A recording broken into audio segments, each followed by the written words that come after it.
Sir मेरा नाम तनवीर मसीह है तो मैं कार वाश का काम करता ही मोटरसाइकिल या गड्डियां वाश करदा।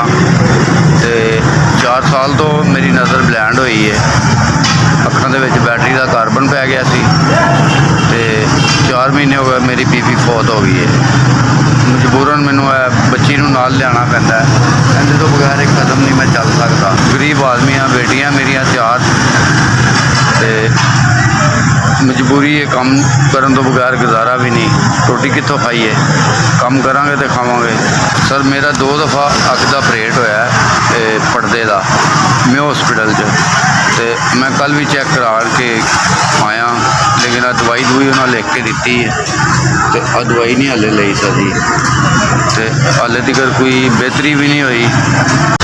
सर जी ये बेटी मेरी नाल जाती है, असी काम करने सुबह जाइदा 500-600 रुपया शाम तक मिलता है, तो उहदे जे किचन चलाइए या दवाइयाँ लीए की करिए, रोटी भी नहीं पूरी होंदी।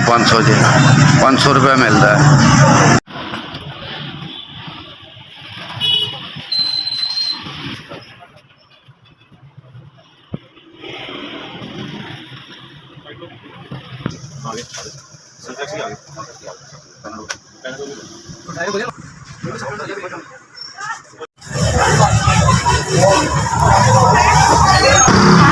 जी मैं तुहाडा शुक्रगुजार हाँ, मैनू पूरे महीने की दवाई मिली, 5000 रुपया भी दिता।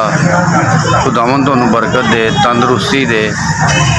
मैं बहुत तुहाडे ते खुश हाँ, शुक्रगुजार हाँ तुहाडा। सर तुसी मेरे ते रहम कीता, भला कीता, मैं तुहाडा एहसान मानदा। खुदा तुहानू बहुत ज़्यादा देगा। सर जिन्होंने लोगों ने मेरी मदद की, खुदावन यसू मसीह इन्होंने जिंदगी तंदरुस्ती दे, बहुत ज़्यादा दे इन्होंने खुदा।